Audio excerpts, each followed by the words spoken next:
నమస్తే, welcome to yes news.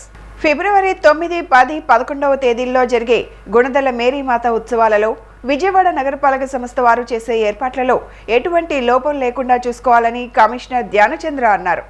శనివారం ఉదయం తన పర్యటనలో భాగంగా బెత్లెహేం నగర్, ఏలూరు రోడ్ ప్రాంతాలు పర్యటించి క్షేత్రస్థాయిలో పరిశీలించారు. ఈ సందర్భంగా కమిషనర్ మాట్లాడుతూ ఉత్సవాలకు వచ్చే భక్తులకు ఎటువంటి అసౌకర్యం కలగకుండా చూసుకోవాలని, త్రాగునీరు, పారిశుద్ధ్య నిర్వహణలో ఎటువంటి లోటు లేకుండా చూసుకోవాలని, ఉత్సవాలకు వచ్చే మేరీమాత భక్తులకు విజయవాడ నగరపాలక సంస్థ వారు కల్పించే త్రాగునీటి సరఫరాలో ఎటువంటి అంతరాయం లేకుండా చూసుకోవాలని, అధికారులందరూ అప్రమత్తంగా ఉంటూ నిత్యం పారిశుద్ధ్య నిర్వహణ పర్యవేక్షిస్తూ ఉండాలని అధికారులను ఆదేశించారు. ఈ పర్యటనలో chief engineer R Srinath Reddy, chief city planner GVG SV Prasad, incharge chief medical health officer doctor Suresh Babu, superintendent engineer works P Satyanarayana, zonal commissioner Prabhudas, executive engineer Samrajyam, incharge executive engineer vehicle depot Yesupadam, ఇతర సిబ్బంది పాల్గొన్నారు. రాజకీయ ఉనికి, పబ్లిసిటీ కోసమే ఎంపీ కేశినేని శివనాథ్ పై నిరాధారమైన తప్పుడు ఆరోపణలు చేసినట్లు తెలుగుదేశం పార్టీ అధికార ప్రతినిధి నాగుల్ మీరా చెప్పారు. ఎంపీ కేశినేని శివనాథ్ పై సిపిఐ ఎన్టీఆర్ జిల్లా కార్యదర్శి దోనేపూడి శంకర్ చేసిన ఆరోపణలు అర్ధరహితమంటూ టీడీపీ రాష్ట్ర అధికార ప్రతినిధి నాగుల్ మీరా ఖండించారు. గురునానక్ కాలనీ, విజయవాడ పార్లమెంట్ కార్యాలయం, ఎన్టీఆర్ భవన్లో టీడీపీ రాష్ట్ర అధికార ప్రతినిధి నాగుల్ మీరా మీడియా సమావేశం జరిగింది. ఈ సమావేశంలో ఆయన మాట్లాడుతూ బ్లాక్మెయిల్ రాజకీయాలు మానుకోవాలని దోనేపూడి శంకర్ను హెచ్చరించారు. సిపిఐను అడ్డుపెట్టుకుని దోనేపూడి శంకర్కి డబ్బులు వసూలు చేయటం అలవాటుగా మారిందన్నారు. సిపిఐ పార్టీ కార్యక్రమాలకు టీడీపీ ఎమ్మెల్యేలు, ఎంపీను బలవంతంగా చందాలు ఇవ్వమనే పరిస్థితి నెలకొందన్నారు. చందాలు ఇవ్వకపోతే నిరాధారమైన ఆరోపణలు చేయటం వసూళ్లు రాజా దోనేపూడి శంకర్కు అలవాటుగా మారిందన్నారు. దమ్ము ధైర్యం ఉంటే చేసిన నిరాధారమైన తప్పుడు ఆరోపణలు నిరూపించాలని సవాల్ విసిరారు. సొంత నిధులతో ఎన్నో సేవా కార్యక్రమాలు చేసే ఎంపీ కేశినేని శివనాథ్ ఇసుక దోపిడీకి పాల్పడుతున్నాడని ఆరోపించడం దోనేపూడి శంకర్ దిగజారుడు రాజకీయానికి నిదర్శనమన్నారు. తప్పుడు ఆరోపణలు చేసిన దోనేపూడి శంకర్పై ఎంపీ కేశినేని శివనాథ్ డాక్యుమెంటేషన్ సిద్ధంగా ఉన్నట్లు తెలిపారు. సిపిఐ బాధ్యుడైనటువంటి దోనేపూడి శంకర్ ఏదైతే గౌరవ పార్లమెంటు సభ్యులు కేశినేని చిన్ని శివనాథ్ గారి మీద చేసినటువంటి నిరాధారమైనటువంటి ఆరోపణలు తీవ్రంగా ఖండిస్తూ ఉన్నాం. ఈ రోజున సిపిఐ విలువలు కోల్పోతూ ఉంది, సిద్ధాంతాలకు తిలోదకాలు ఇచ్చింది. అంటే శంకర్ అనే వ్యక్తి వసూలు చేయటం అలవాటు చేసుకున్నాడు. అంటే ఆయన పార్టీ కార్యక్రమాలు ఉన్నాయని చెప్పి ఆ పేరుతోటి మా ఎమ్మెల్యేలను, మా ఎంపీ గారిని సందాలు ఇవ్వాలని అడిగే పరిస్థితి, ఇవ్వకపోతే నిరాధారణమైనటువంటి ఆరోపణలు. నేను సిపిఐ అధినాయకత్వానికి సూచిస్తూ ఉన్నాను, ఇటువంటి వ్యక్తులు మీ పార్టీలో కొనసాగితే మీకున్న కాస్త గౌరవం కూడా పోద్ది.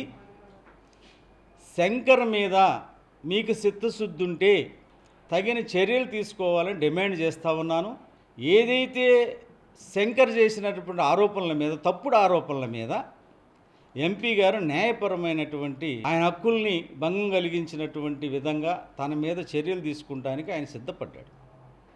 దానికి సిద్ధంగా ఉండాలి. శంకర్, నీ పేరు వసూలు రాజా, నువ్వు మాట్లాడే స్థాయి కాదు. నీ గురించి మేము ఈ ప్రెస్ మీట్ పెట్టలా, వాస్తవాలు ప్రజలకు చెప్పాలని పెట్టాం. ఇసుక అనేది ప్రకృతి ఇచ్చినటువంటి వరం. విజయవాడ నగరపాలక సంస్థ పరిధిలో గల పెన్షన్ల పంపిణీలను సత్వరమే పూర్తి చేయాలని కమిషనర్ ధ్యానచంద్ర తెలిపారు. శనివారం ఉదయం 18వ డివిజన్, వాటర్ ట్యాంక్ రోడ్, రాణిగారి తోట ప్రాంతాలలో పర్యటించి పెన్షన్ లబ్ధిదారులకు స్వయంగా Aadhaar card, real time beneficiary identification system యాప్లో పరిశీలించి పెన్షన్ నగదు అందజేయడం జరిగింది. వారితో మాట్లాడి ప్రతి నెల సరైన సమయానికి పెన్షన్ అందుతుందా లేదా, ఎంత పెన్షన్ అందుతుంది వంటి విషయాలపై ఆరా తీశారు. తదుపరి ఇంజనీరింగ్ సిబ్బంది వారు చేస్తున్న త్రాగునీటి పరీక్షను పరిశీలించారు. అందులో ఉన్న క్లోరిన్ శాతాన్ని పరిశీలించి ప్రతిరోజు జరుగుతున్న త్రాగునీటి పరీక్షను అధికారులు ఎప్పటికప్పుడు పర్యవేక్షిస్తూ ప్రజలకు నిత్యం పరిశుభ్రమైన త్రాగునీరు అందించేలా చూసుకోవాలన్నారు. అధికారుల పర్యటనలో ఎప్పటికప్పుడు డ్రైన్ క్రాసింగ్ను పరిశీలిస్తూ ఉండాలన్నారు. తదుపరి రాణిగారి తోటలోని అన్న క్యాంటీన్ను పరిశీలించి కిచెన్ శుభ్రత, ఆహార నాణ్యత, మరుగుదొడ్ల నిర్వహణ ఎప్పటికప్పుడు చూసుకోవాలని అధికారులను ఆదేశించారు.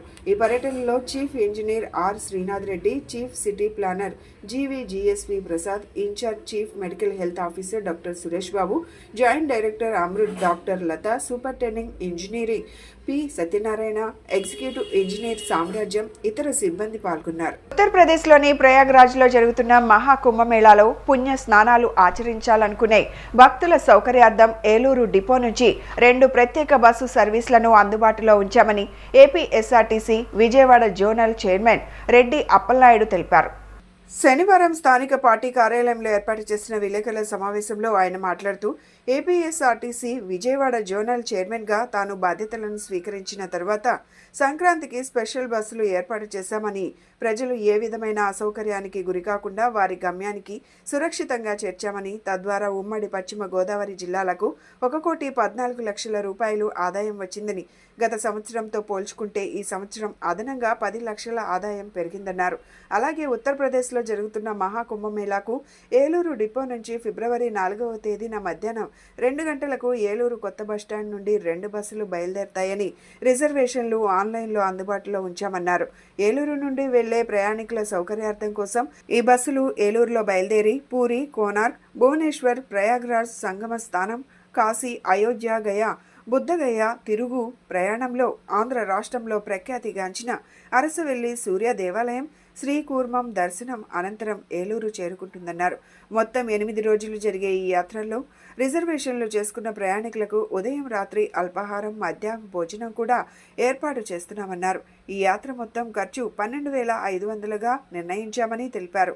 ఆన్లైన్ టికెట్ రిజర్వేషన్ ప్రారంభమైందన్నారు. Service number 4822348236. మరిన్ని వివరాలకు 9346767670 PROని సంప్రదించాలన్నారు. అదేవిధంగా ఫిబ్రవరి 7, 8వ తేదీల్లో జరిగే అంతర్వేది లక్ష్మీ నరసింహస్వామివారి కళ్యాణానికి పశ్చిమ గోదావరి జిల్లా వ్యాప్తంగా 50 బస్సులు ఏర్పాటు చేయబడ్డాయని, రానున్న రోజుల్లో అనేక పుణ్యక్షేత్రాలను సంబంధించిన కార్యక్రమాలను తలపెడతామని, ఇకపై ఏ జాతర కార్యక్రమం జరిగినా ఆర్టీసీ ముందు ఉండి బస్సులను నడుపుద్దని ఆయన తెలిపారు. ప్రతి ఒక్కరూ ఈ అవకాశాన్ని సద్వినియోగం చేసుకోవాలని కోరారు. భవిష్యత్తులో వినూత్నమైన కార్యక్రమాలను ఆర్టీసీ సంస్థ ద్వారా చేపట్టి ప్రజల మన్ననలు పొందే విధంగా, ప్రభుత్వానికి మంచి పేరు వచ్చే విధంగా కృషి చేస్తామని తెలిపారు. సంక్రాంతి చూసుకుంటే స్పెషల్ బస్సులు ఎక్కడ ప్రజలకు ఏ రకమైన ఇబ్బందులు లేకుండా సమకూర్చడం, తద్వారా దాదాపు 1,14,00,000 రూపాయలని ఆదాయాన్ని, అంటే గత సంవత్సరంతో పోల్చుకుంటే ఈ సంవత్సరం అదనంగా ఇంకో 10 లక్షల రూపాయల ఆదాయం వచ్చే విధంగా అధికారులతో కూర్చొని ఒక ప్రణాళిక చేయటం, అదేవిధంగా ఎప్పుడూ లేని విధంగా ఈ సంవత్సరం జరిగేటువంటి మధ్యప్రదేశ్లో జరిగేటువంటి మహాకుంభమేళ కార్యక్రమానికి మరి ఏలూరు నుంచి 2 బస్సులని ఏర్పాటు చేయడం జరిగింది. మరి ఆ యొక్క బస్సులు ఏలూరు నుండి మహాకుంభమేళ అంటే ఫిబ్రవరి 4వ తారీఖు మధ్యాహ్నం 2 గంటలకి ప్రయాణికుల కోరికపై, అంటే అన్ని ప్రాంతాల నుంచి కూడా ఈ యొక్క కుంభమేళానికి ప్రజలు వెళ్తూ ఉన్నారు. మన ఏలూరు నుంచి కూడా బస్సులను ప్రయాణికులకి సౌకర్యార్థం ఏర్పాటు చేస్తే బాగుంటుందని అధికారులకి సూచించడం జరిగింది.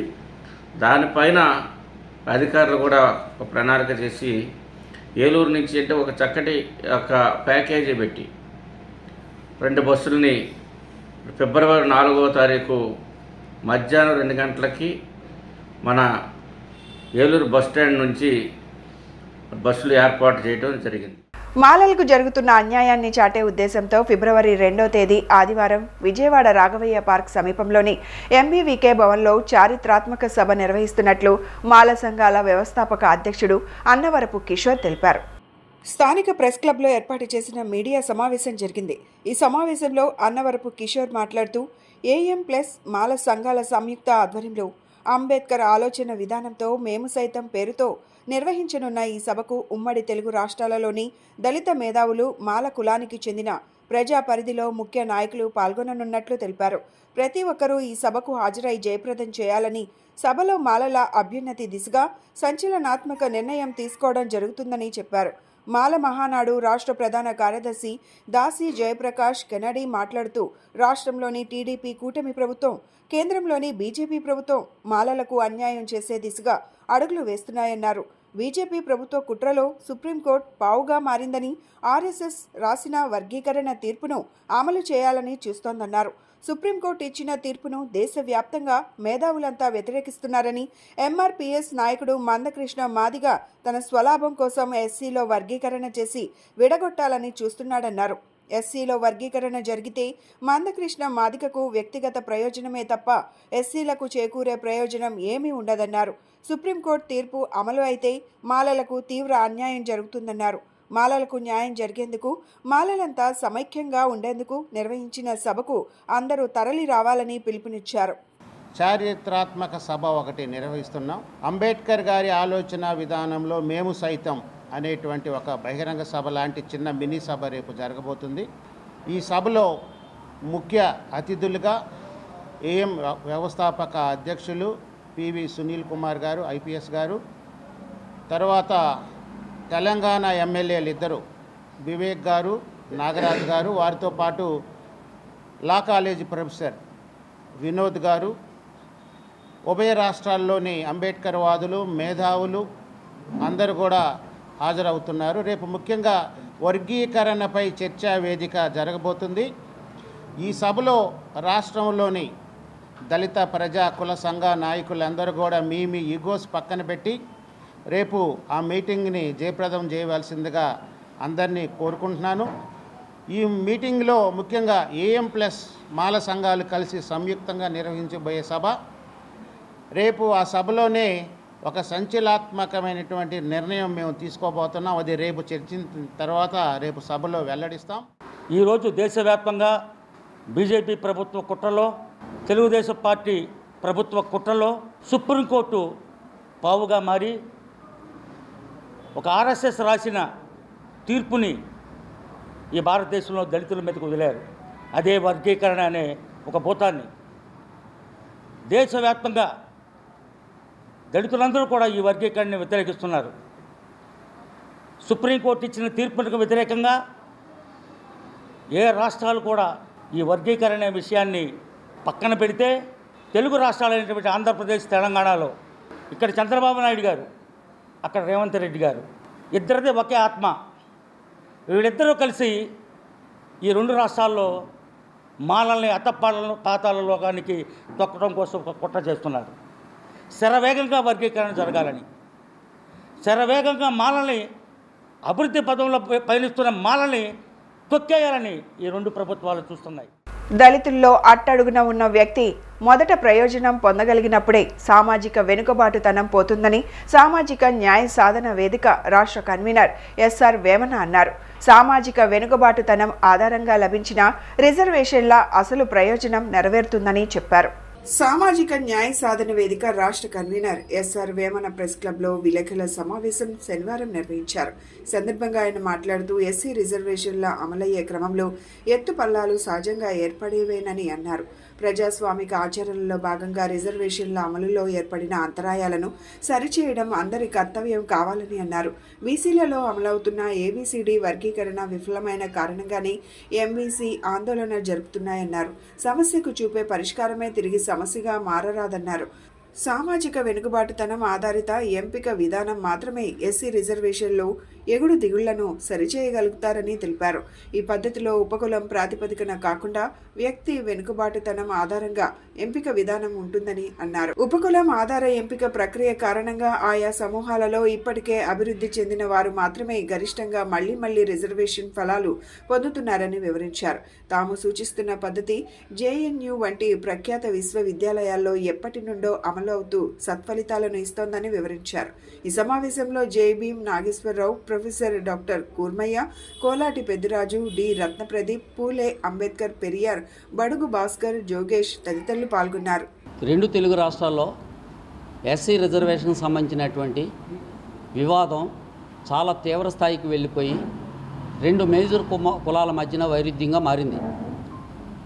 అసలు ఈ విషయం రిజర్వేషన్కి సంబంధించినటువంటి అంశానికి సంబంధించి మా కులానికి ఓటా రాలేదని రెండు మేజర్ కులాలు ఆందోళన చేస్తున్నటువంటి ఈ నేపథ్యంలో ఆ రెండు కులాలు కాకుండా 58 కులాలు, పేరు ఊరు లేనటువంటి 57 కులాలకు న్యాయం జరగటంలో ఈ రెండు కులాలు పెద్దగా పట్టించుకోవట్లేదనే ఉద్దేశంతో, అసలు రిజర్వేషన్స్ ఎవరికి దక్కాలనే ఉద్దేశంతో సామాజిక న్యాయ సాధన వేదిక గత 25 సంవత్సరాల నుంచి ఈ అంశంపై పనిచేస్తుంది.